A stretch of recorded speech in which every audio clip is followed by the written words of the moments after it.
We're back, everybody. Final full segment here on Open Line as we talk about how we can address this learning loss during the pandemic. And it has been a pretty significant issue.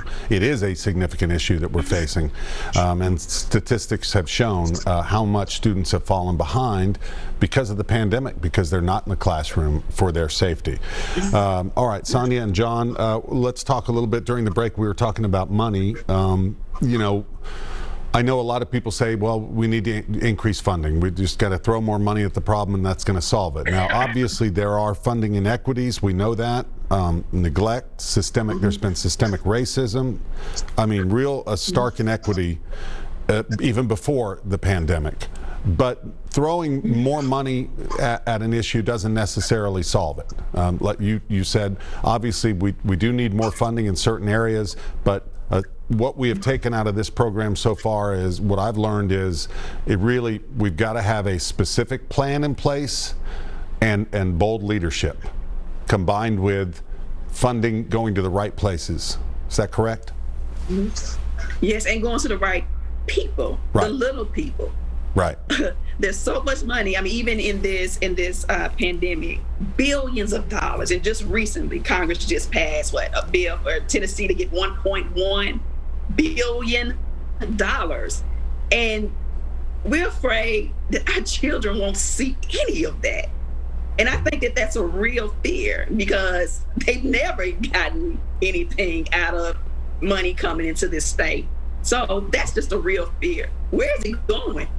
Sonya, do you remember the race to the top? The race to the top, yeah. It was national news. They gave us $500 million. We were so excited. The game was going to change. Now in 2021, we have 1.1. We have double that amount.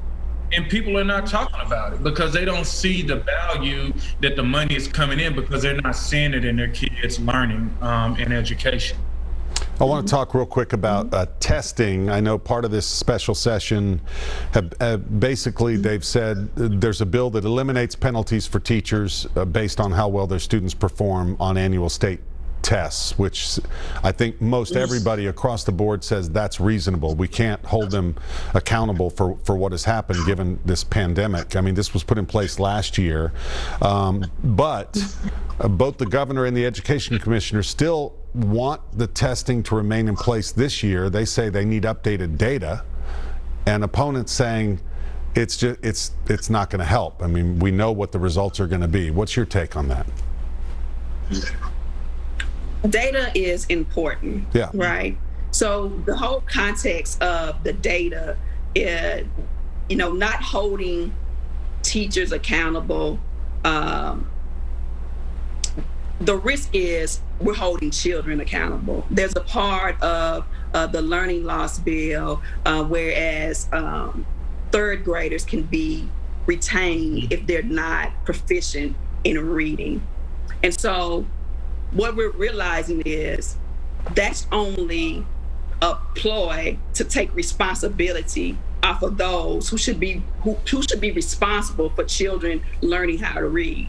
Tennessee is not doing well in reading. Only 35% of the children in Tennessee are reading on grade level. And so we need to address the reasons why they're not reading. A lot of people don't know that our educators go to school to be teachers, but they're not even taught how to teach children how to read. If you don't believe me, ask them what the name of the class that they take to teach children how to read.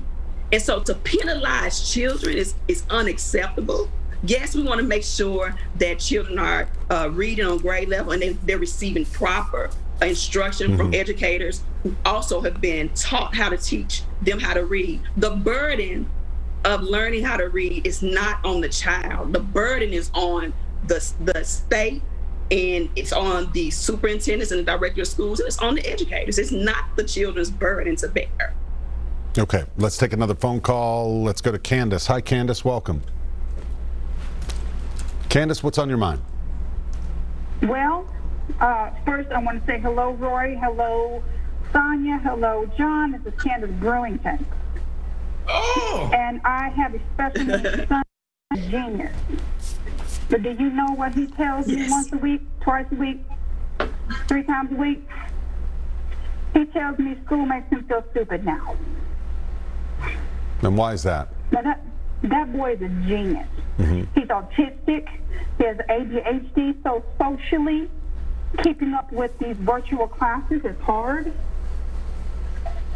But I'm there every day. I'm there every day to help him. But he says a lot of the testing, the things that y'all were talking about, makes him feel dumb, and he's crying. And I got told today that I'm helping him too much.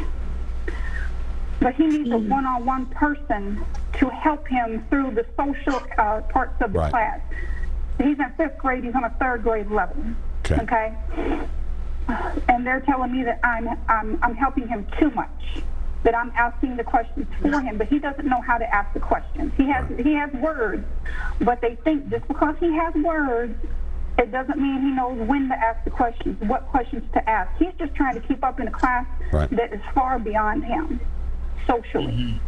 Thank you so much, Candace. We appreciate the call. And we haven't even talked about kids with special needs, and there's a great example of the impact. That's why we're wanting the personalized learning plans or the individualized learning plans. There's a difference between having that and an IEP. An IEP is about the accommodations that the child needs. Sounds like this child is in a classroom, whether it's virtual or in person, where the teacher doesn't even know him. And that's why it's important for us to personalize children's education, to make sure that their needs are addressed as an individual. And that baby is not receiving that. Right. So it's our hope that the district takes this very serious and planning this plan with parents so that there'll be true partnership. How can you help your child too much? They shame parents and they'll say that we're not helping them enough. So which one is it? Go ahead, John. Can I tell you? I heard from a parent, Josh, who's in the Stratford cluster, and we were just having a conversation about education. And I was like, hey, man, well, he said, man, these kids may be 2 grades behind by the time we start back. And I was like, Josh, honestly, on average, kids come into the 5th grade 2 grades behind. And when I said that, he opened up. He said, well, I'll tell you, my child probably 4 grades behind, and it hurt because he's a very involved father. He is with his child all the time, but something is not clicking, and he feels like he isn't getting the support. And so we're teaching him how to write the email to his school to advocate for his kid. But it's a lot of Joshes out there who love their children, who spend a lot of time, who don't understand the school system. That's why we're advocating for ILPs, individualized or personalized learning plan. All right, let's go to our final caller. It's Matt holding. Matt, thanks for holding. Go ahead. What's on your mind? Go ahead, Matt. Oh, yeah. Thank you. So circling back to, you all were talking about the more of the financial aspect of recovering learning loss. Right. Do you feel that enough of our financial resources are being invested on the ground? Are we really empowering teachers, families, and even students with financial resources and real world choices? And if not, I'm just wondering why do you think that is? I mean, where's the leak in the bucket or the kink in the pipe or whatever metaphor you want to use? Well, great point, and we talked about that a little bit about, we know the funding, there's a lot of money out there, but how do we get it to the right places? Well, first we got to find the money, we got to find the bucket, we got to find the pipe. To be honest, we don't even know. And those are the questions that we need to be asking. Where is the money? Who is it going to? You got school buildings that are closed, so that would cut some of the costs. When we did go in person for a while a few months ago, there were schools that had 15 children in the building, and that was all. Right. And so we need to be asking that important question, and it needs to be answered. Right. So go ahead, John. Vince Young was our quarterback for the Tennessee Titans, Go Titans. I remember when he had financial issues, he graduated from college, but he was not all there academically. And he didn't know what was happening to his money. He made the millions. He trusted an accountant, but since the accountant knew that he didn't know what he was doing, what Vince Young said, he was spending his money and he didn't even know. And so in Metro, last year, I think we got 26 million to buy laptops, hotspots. This year, we quadrupled it. We got 110 million.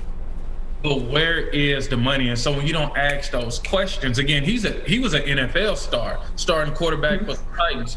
What do you think that money is happening when you have parents who are in the school system who don't understand it either?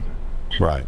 So and I want to make a correction there. Not 110 million, 123 million. 123 million. Wow. So it's just going to keep all of us, parents especially, we got to stay involved and engaged and keep pressing. Yes. I think the last word is what we have to do. I think parents are involved, parents are engaged, but we've got to press. Yeah. Sonya and John, thanks so much. It's always good to talk to you. I appreciate you taking time. I know it's been a busy week, but really appreciate what you're doing. Thanks so much. Have a good night. Thank you. Good night. So long. And we'll be back to wrap things up with Open Line right after this. Stay with us.